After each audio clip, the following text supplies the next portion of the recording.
दरअसल हरियाणा के एक गांव में एक पंचायत चल रही थी। ये पंचायत वाकई बहुत मशहूर पंचायत होती है, क्योंकि इस गांव के अंदर जो रहने वाले एक ही समुदाय के लोग थे, वो भी जाट समुदाय के लोग। उन्हीं में से एक लड़का और एक लड़की आपस में शादी कर लेते हैं। बचपन से ही एक दूसरे को जानते थे। जब थोड़े बड़े होते हैं तभी जीने मरने की कस्में खा लेते हैं। बात जब पंचायत तक पहुंचती है तो पंचायत कहती है भाई और बहन की कभी शादी नहीं हो सकती। या तो वो दोनों एक दूसरे को भाई और बहन माने, और यदि नहीं मानते हैं तो पंचायत इसलिए फैसला देती है कि दोनों को ही सजाए मौत का हुक्म सुनाया जाता है। जहां भी कहीं मिलते हैं उनको मौत के घाट उतार दिया जाए। इतना कहना था। और उस लड़की और लड़के के पीछे जब लोग लगते हैं तो उसके बाद उनका कत्ल तो होता ही होता है, साथ ही कई जिंदगी बर्बाद होती हैं। लेकिन ये बात जब सोशल मीडिया के माध्यम से उस जिले से बाहर प्रदेश में, और प्रदेश से बाहर देश में, और देश से बाहर पूरी दुनिया में जब फैलती है, तो उसके बाद भारत की सरकार को भी कई तरह के बदलाव करने पड़ जाते हैं अपने कानून में। आज भी ये किस्सा लोगों की जुबान पर इतना मशहूर है कि इस किस्से को शायद पूरी जिंदगी लोग भूला पाएं, क्योंकि बबली और मनोज ने जो किया या उनके साथ जो हुआ वो बहुत ही भयानक था, बहुत ही बुरा था, बहुत ही डरावना था। इससे ज़्यादा डरावना था जो उसके परिवार ने महसूस किया, जो उसके परिवार ने झेला। आदाब, नमस्कार, सत श्री अकाल। मैं उस्मान सैफी। आज की जो सच्ची घटना मैं आपको सुनाने जा रहा हूँ, ये सच्ची घटना है हरियाणा प्रदेश का एक जिला है कैथल, और इसी जिले का एक गाँव लगता है करोरा। राज्य हरियाणा के कैथल जिले के करोरा गांव के मनोज बानवाला और बबली बानवाला की कहानी, जिन्हें प्यार के बदले भयानक मौत मिली, जिन दोनों को तड़पा तड़पा कर मार डाला। खा पंचायत का इतना खतरनाक, इतना भयानक इंसाफ। अपने ही गोत्र में, अपने ही गांव में हम सफ़र चुनने का जो उन्होंने गुनाह किया, मनोज और बबली ने। 15 जून 2007 को हरियाणा में चलती बस से 2 लोगों को उतारा गया। उनकी हत्या करके, हाथ पैर बांध के, शव को बोरे में भरकर नहर में फेंक दिया गया। 9 दिन बाद शव की पहचान बबली की पायल और मनोज की शर्ट से हुई। जो ये खा पंचायतों का फैसला होता है दोस्तों, ये ओनर किलिंग का मामला, इनमें आपको पता है इस देश का संविधान, कानून कोई काम नहीं करता। अपने ही गांव में जो भारतीय गांव की एक वो है रीति रिवाज, आप मानते हैं कि गांव में सब एक दूसरे को भाई बहन मानते हैं, और ऐसे तो मतलब जो एक गांव की मर्यादा होती है, जो गांव के खा पंचायत के लोग होते हैं कि वो कहते हैं कि ऐसे तो सिस्टम समाज का जो ऐसे तो गड़बड़ा जाएगा। एक अनुशासन होना गांव समाज में ज़रूरी है। तो मनोज बबली ने उस डिसिप्लिन को तोड़ा था, इसलिए उन्हें इतनी अपनी जान से जाना पड़ा। उन्होंने शादी कर ली थी, उन्होंने पुलिस प्रोटेक्शन भी ली थी, लेकिन जब वे बस में थे, कहते हैं कि प्रोटेक्शन पुलिस मतलब हवलदार थे उनके साथ 2-4, उन्होंने उनको अकेला छोड़ दिया था। तो चलिए सुनते हैं कहानी। दरअसल बात कर रहा हूँ 15 जून 2007 की बात है। एक लड़का और एक लड़की बस में जा रहे थे, और जाते जाते गांव पड़ता है रायपुर। दरअसल रायपुर के पास एक गांव है जतन के पास जैसे ही बस जा रही है, बस के अंदर बहुत सारे लोग बैठे हुए हैं। अचानक से ही एक स्कॉर्पियो इस बस को ओवरटेक करती है, और ओवरटेक करने के बाद जल्दी से उस गाड़ी के आगे खड़ी हो जाती है, और बहुत ही तेज़ी के साथ उस बस के ड्राइवर को ब्रेक मारने पड़ जाते हैं, क्योंकि ये बहुत बड़ा हादसा होते होते बच जाता है। बस के अंदर खलबली मच जाती है। लोग सोचने पर मजबूर हो जाते हैं कि अचानक से ये स्कॉर्पियो आकर आगे क्यों खड़ी हो जाती है।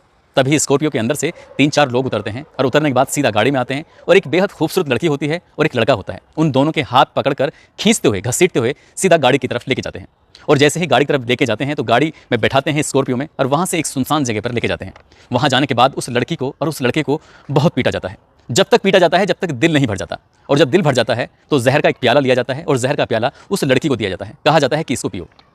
लड़की को इतना मजबूर कर दिया जाता है कि वो मजबूरी में उस जहर के प्याले को पी लेती है, और पीते ही वो मौत की आगोश में सो जाती है, मर जाती है। लेकिन लड़का अभी जिंदा था, और लड़का ये सब कुछ अपनी आंखों से देख रहा था। जैसे वो अपनी आंखों से देख रहा है, उसके बाद मारपीट का सिलसिला फिर से शुरू हो जाता है। उस लड़के को बहुत मारा जाता है, बहुत पीटा जाता है, जब तक वो थक नहीं जाते, जब तक ऐसा लगता है जैसे कि उनकी हसरतें थी वो पूरी नहीं हो रही थी। और जब ये हसरत पूरी हो जाती हैं तब उस लड़के के हाथ और पैर दोनों बांधे जाते हैं, और उस स्कॉर्पियो के पीछे बांध दिया जाता है। फिर उस स्कॉर्पियो को बहुत तेजी के साथ राउंड दर राउंड घुमाया जाता है। वो जब घूमती रहती है और ड्राइवर ड्राइवर भी थक जाता है, उसे चलाते चलाते जब उसे लगता है कि हाँ अब मुझे तसल्ली हो गई है, अब मुझे आराम मिल गया है, तब कहीं जाकर उस लड़की की लाश के पास उसे लाया जाता है। लड़के की अभी सांसें चल रही थी, अभी जिंदा था। ऐसा लग रहा था कि यदि उसका उपचार कराया जाए, किसी डॉक्टर के पास लेके जाया जाए तो शायद उसकी सांसें रुकने की बजाय चलने लगेंगी और वो एक ज़िंदगी जी सकता है। लेकिन लड़की मर चुकी थी, लड़का भी जिंदा था। तब उन्हीं स्कॉर्पियो सवार जो लोग थे उनमें से ही किसी ने एक ने आया, उसके पास आने के बाद उसका गला घोंटकर उसकी हत्या कर दी। और हत्या करने के बाद लड़का और लड़की को एक साथ रस्सी से बांधा जाता है। फिर उन्हें बांधने के बाद बोरी के अंदर डाला जाता है और बोरी के अंदर डालने के बाद फिर नारनौद एक नहर है, नारनौद नदी के नहर के अंदर उन दोनों लाशों को फेंक दिया जाता है। 15 जून की ये वारदात थी। लगभग 9 दिन गुजर जाते हैं और जैसे ही 9 दिन गुजरते हैं तो जो लड़का है और लड़की है, इन दोनों के ही घर वाले इन दोनों को तलाशना शुरू कर देते हैं। लड़की वाले अपनी बेटी को तलाश रहे थे और लड़के वाले अपने बेटे को तलाश रहे थे। जब कहीं कोई सफलता नहीं मिलती है तब कहीं जाकर लड़के के जो घर वाले होते हैं वो नज़दीकी पुलिस स्टेशन जाते हैं, वहाँ पर FIR दर्ज कराते हैं। कहते हैं कि हमारे जो बेटा है, हमारा जो लाल है, उसके साथ कुछ हादसा हो चुका है, उसके साथ कुछ वारदात हो चुकी है।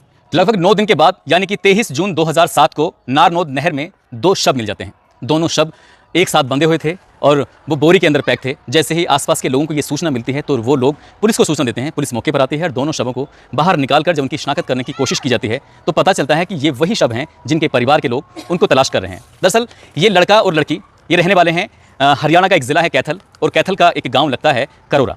बात बचपन से ही थी, एक दूसरे को जानते थे। लड़का अभी 12वीं क्लास में पढ़ रहा था और इलेक्ट्रॉनिक का मिस्त्री भी था। जो कमाता था उससे घर का खर्च चलता था। ये 2 भाई और 2 बहनें होते हैं। पिताजी की पहले ही मौत हो चुकी थी। अब घर का खर्च ये लड़का चला रहा था जिसका नाम मनोज होता है। मनोज जब स्कूल भी जाता है, काम भी करता है, ऐसे आने जाने में गांव की ही एक लड़की बबली से उसकी आंखें चार हो जाती हैं। कब वो दोनों एक दूसरे को दिल दे बैठते हैं उनका पता ही नहीं चलता। और लड़का उस लड़की से फ़ोन पर घंटों घंटों बातें करता था, बहुत सारी बातें करता था। एक दिन माँ ने कहा, बेटा, उसकी माँ चंद्रपति जो होती है वो कहती है कि बेटा तू जिस लड़की से बात करता है वो लड़की इसी गांव की है और इसी गांव का एक एक व्यक्ति, एक एक महिला, एक एक बच्चा वो एक ही दादा की औलाद है। हम लोगों का गोत्र एक है। समाज इस बात की कतई इजाज़त नहीं देगा, इसलिए ये सब कुछ ठीक नहीं है। जब ये सब समझाने की कोशिश करती है, समझाने के बाद जब लड़का मानता नहीं है तब इस लड़के की माँ जो होती है वो सीधा उस बबली की माँ के पास पहुँचती है, यानी कि लड़की की माँ के पास जाकर कहती है कि आपकी बेटी और मेरे बेटे में आपस में दोनों में प्यार मोहब्बत की कुछ कहानी चल रही है। मैं चाहती हूँ कि इसे यहीं ख़त्म कर दिया जाए, इसे यहीं रोक दिया जाए। यदि ये नहीं रोका तो बात आगे बढ़ जाएगी और समाज इस बात की कभी इजाज़त नहीं देगा। उस लड़की की माँ ने भी उसको समझाने की कोशिश की थी, लेकिन लड़का और लड़की एक दूसरे से प्यार करते थे, एक दूसरे के साथ रहना चाहते थे। और एक दिन ऐसा भी आता है कि 7 अप्रैल 2007 को इस लड़के का इंग्लिश का कंपार्टमेंट का एग्ज़ाम होता है। वो कंपार्टमेंट के एग्जाम देने की तैयारी में था और घर से 5 अप्रैल को निकल जाता है। उसके मन में कुछ चल रहा था, उसके दिमाग में कुछ चल रहा था। वो जाता तो पेपर देने के लिए, एग्जाम देने के लिए था, लेकिन इसी दिन गांव से उस लड़की भी अचानक से गायब हो जाती है। दोनों साथ साथ चले जाते हैं। लड़की वाले और लड़के वाले जब एक दूसरे के बच्चों को तलाश करने की कोशिश कर रहे थे तो उनका कोई पता नहीं चलता है। और 7 अप्रैल 2007 को चंडीगढ़ के एक मंदिर में जाकर दोनों हिंदू रीति रिवाज के हिसाब से शादी कर लेते हैं और यहीं से साथ जीने, साथ मरने की कस्में खा लेते हैं। लेकिन इनकी जो जिंदगी में खुशहाली आने वाली थी वो शायद ज़्यादा दिन नहीं रहने वाली थी। 26 अप्रैल को एक मुकदमा दर्ज कराया जाता है बबली के परिवार की तरफ से और कहा जाता है कि जो गांव का एक लड़का है जिसका नाम मनोज है वो हमारी बेटी बबली को लेकर भाग गया है। वो कहाँ है पता नहीं, और इसे भगाने में उसकी माँ, उसकी बहन, उसके भाई और जो छोटी बहन है, इन सब का हाथ है। इसलिए इन लोगों से अगर सख्ती से पूछा जाएगा, पड़ताल की जाएगी तो हमारी बेटी बबली वापस लौट कर आ जाएगी। जब घर वाले ये बात पुलिस तक पहुंचाते हैं, मामला कोर्ट तक पहुंचता है। कोर्ट आदेश देता है कि किसी भी सूरत में बबली और मनोज को कोर्ट में हाजिर ही होना होगा। और वो दिन था 15 जून 2007 का। दोनों कोर्ट में हाजिर होते हैं और कोर्ट में हाजिर होने के बाद स्वयं के वालिग होने की निशानी देते हैं और वालिग होने के साथ साथ ये बताते हैं कि हमने शादी की है। और कोर्ट भी इस शादी को वैध घोषित कर देता है, यानी कि ये अवैध नहीं था। भले चाहे समाज, भले ही चाहे परिवार के लोग इजाज़त नहीं दे रहे थे, लेकिन कानून ने इस शादी को इजाज़त दे दी थी और वैध मान लिया था। साथ ही 5 पुलिस वालों की इनके साथ तैनाती कर दी जाती है। कहा जाता है कि जहाँ तक लड़का और लड़की जाना चाहते हैं वहाँ तक इन दोनों को जाने दिया जाए, इन्हें सकुशल छोड़ा जाए, जब तक ये खुद ना कहें कि हाँ अब तुम चले जाओ। लड़का और लड़की बस में बैठकर जा रहे थे और जाते जाते जब पीछे मुड़कर देखते हैं तो कई गाड़ियां उनका पीछा कर रही थी। उन्हें लग रहा था कि जाना तो हमें चंडीगढ़ है, शायद हमारी जान को खतरा है, कुछ ना कुछ गड़बड़ है। और ऐसे ही एक पिपली एक बस स्टॉप पड़ता है, वहाँ जाकर देखते हैं तो जो 5 पुलिस वाले होते हैं वो भी मौका पाते ही उस गाड़ी से कहीं ना कहीं गायब हो जाते हैं। और गायब होते ही जब ये दोनों बबली और मनोज, इन्हें लगने लगता है कि कुछ ना कुछ बड़ी बात है, खतरा है। इसलिए उस पिपली बस स्टॉप के पास वो एक STD बूथ होता है, वहाँ से वो अपनी माँ को फ़ोन करके कहता है, चंद्रपति से कहता है कि माँ मुझे ऐसा लग रहा है, कोर्ट ने तो हमारा साथ दिया है, पुलिस को सुरक्षा के लिए भेजा गया था, लेकिन पुलिस वाले हमारे साथ नहीं हैं। पुलिस वाले हमें छोड़कर यहाँ से कहीं ना कहीं दूर जा चुके हैं। अब हम चंडीगढ़ नहीं जाएंगे, बल्कि हम लोग अब सीधा दिल्ली की ओर रुख करते हैं। हमें फ़ोन करते रहना और मेरे फ़ोन का बैलेंस भी खत्म हो गया है। पहले ऐसे ही ज़माना था कि फ़ोन में अगर बैलेंस खत्म हो गया तो आउट गोइंग इनकमिंग दोनों ही बंद हो जाती हैं, इसलिए वो एसटीडी से बात करने की कोशिश कर रहा था। और ये ठीक ठाक बस के अंदर बैठे हैं, बस लोगों से भरी हुई है, लेकिन कुछ ही दूर, अभी पीपली से महज 20 किलोमीटर दूर ही निकले थे कि एक रायपुर इलाका आता है और रायपुर के पास जतन गाँव होता है। और जतन गाँव के पास जैसे ही बस को रोका जाता है, स्कॉर्पियो सवार उस बस को रोकने के बाद उस लड़का और लड़की को निकाल कर जो मारते हैं, पीटते हैं, उस बात की गूंज अखबारों के माध्यम से, टेलीविजन के माध्यम से पूरी दुनिया में फैल जाती है। और उसके बाद फिर यहाँ से जो इस लड़के की यानी कि मनोज की माँ होती है और मनोज की बहन, ये दोनों ही इंसाफ के लिए दर दर अब भटकने लगते हैं। लेकिन इसी बीच में एक पंचायत आयोजित की जाती है और पंचायत में ये फैसला लिया गया था बाकायदा गांव के अंदर कि इन दोनों ने समाज के खिलाफ, गोत्र के खिलाफ, पंचायत के खिलाफ ये फैसला लिया है, इसलिए इन्हें जिंदा रहने का कोई अधिकार नहीं है। साथ ही एक बार फिर से पंचायत होती है और कहा जाता है जो लड़के की माँ है और लड़के की बहन इस केस की पैरवी कर रहे हैं, और जब तक वो केस की पैरवी करेंगे और ये केस वापस नहीं लेंगे, खां पंचायत का एक एक व्यक्ति 10-10 रुपये इकट्ठा करेगा और 10-10 रुपये इकट्ठा करने के लिए फिर ये केस लड़ा जाएगा और केस के लिए पूरा समाज एक साथ खड़ा होगा। किसी भी व्यक्ति ने अगर इनकी मदद करने की कोशिश की तो उन्हें 25,000 रुपये का जुर्माना ठोका जाएगा। बस इतना आदेश था खां इस पंचायत का। और उसके बाद फिर पूरे इलाके में ये बात आग की तरह फैल जाती है। फिर किसी में हिम्मत नहीं थी कि इस परिवार यानी कि मनोज के परिवार का कोई साथ दे सके। सबसे दिलचस्प बात यह भी थी कि खाप पंचायत के अंदर जो मेन सर्वे सर्वा था वो उस लड़की का खुद का दादा होता है गंगाराज, और जैसा वो चाह रहा था वैसा फैसला लिया जा रहा था। फैसला लेते लेते जब आगे वक्त बढ़ता है तो जब ये कोर्ट कचहरी के चक्कर लगाने से पहले कहीं ना कहीं इस बच्चे की, इस लड़के की, इस लड़की की अस्थियां आने वाली थी, तो इस लड़के की माँ यानी कि चंद्रवती और उसकी बहन सीमा गांव के कुम्हार के पास जाते हैं और जाकर कहते हैं कि हमें एक घड़ा दे दो जिसमें हम अपनी बेटी की अस्थियां रख सकें। तो कुम्हार डर जाता है, कहता है कि मैं खाप पंचायत से लड़ नहीं सकता, झगड़ नहीं सकता, खाप पंचायत ने तुम्हारा हुक्का पानी तुम्हारा पूरी तरह से बहिष्कार कर दिया है। बात यहीं पर नहीं थमी थी। जब बात कोर्ट कचहरी के चक्कर लगाने होते थे तो टेम्पो वाला, रिक्शे वाला भी उन्हें अपने रिक्शे में बिठाने से डरता था, कहीं ना कहीं घबराता था। घबराहट की सीमा यहीं पर नहीं थी, अखबार वाले भी लिखने से डरते थे, घबराते थे। और यही नहीं, पुलिस वाले जब गांव आते थे बड़े बड़े सारे लोगों को देखने के बाद पंचायत में, वो भी डरते थे, वो भी घबराते थे, वो भी कहीं ना कहीं साथ नहीं दे रहे थे। लेकिन लड़के की मां ने, लड़के की बहन ने हिम्मत नहीं हारी और लगभग 33 महीनों के बाद 50 बार इस मामले की सुनवाई होती है। और जब सुनवाई होती है करनाल की अदालत 4 लोगों को यानी कि चाचा, मामा और भैया सहित 4 लोगों को फांसी की सजा का हुक्म सुनाया जाता है। कहा जाता है कि इन्होंने इस अपराध को अंजाम दिया है, इसलिए इन्हें जीने का, इन्हें समाज में रहने का कोई अधिकार नहीं है, हक नहीं है, और इन्हें सजाए मौत का हुक्म सुनाया जाता है। साथ ही जो उस लड़की का दादा होता है गंगाराज, उसको भी उम्र कैद की सजा सुनाई जाती है। और जिस दिन ये स्कॉर्पियो उस बस का पीछा कर रही थी उसमें एक ड्राइवर था जो हायर किया गया था, उसको भी 7 साल की सजा सुनाई जाती है।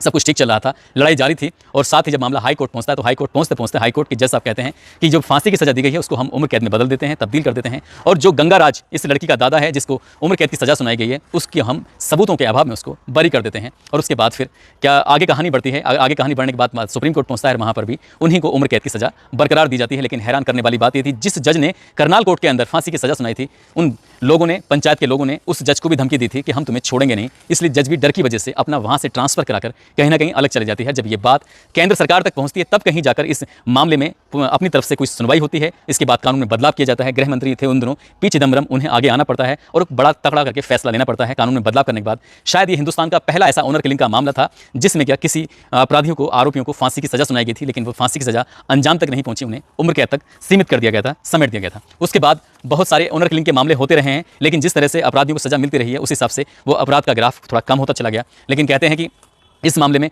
वाकई बबली और मनोज ने जो सहा था, उसके परिवार ने सहा था, वो वाकई बहुत अपने आप में बहुत ही घृणित था। समाज को ऐसे नहीं करना चाहिए था। टेम्पो वाला और कुम्हार तक अगर साथ नहीं देगा तो बताइए कैसी स्थिति पैदा हो गई होगी इस परिवार के सामने, कैसे तिल तिल मर रहे थे। हालांकि कुछ दिन के बाद उस लड़के की जो बहन थी सीमा, उसका हरियाणा पुलिस में सिलेक्शन हो गया था और वो एक इंटरव्यू में कहती है कि एक दिन उसको एकेडमी के अंदर जहाँ वो ट्रेनिंग ले रही थी उसको मारने के लिए कोशिश की गई थी। आरोपियों को 25 लाख रुपए की सुपारी दी गई थी, लेकिन उसकी किस्मत बाकी अच्छी थी जो बच गई थी।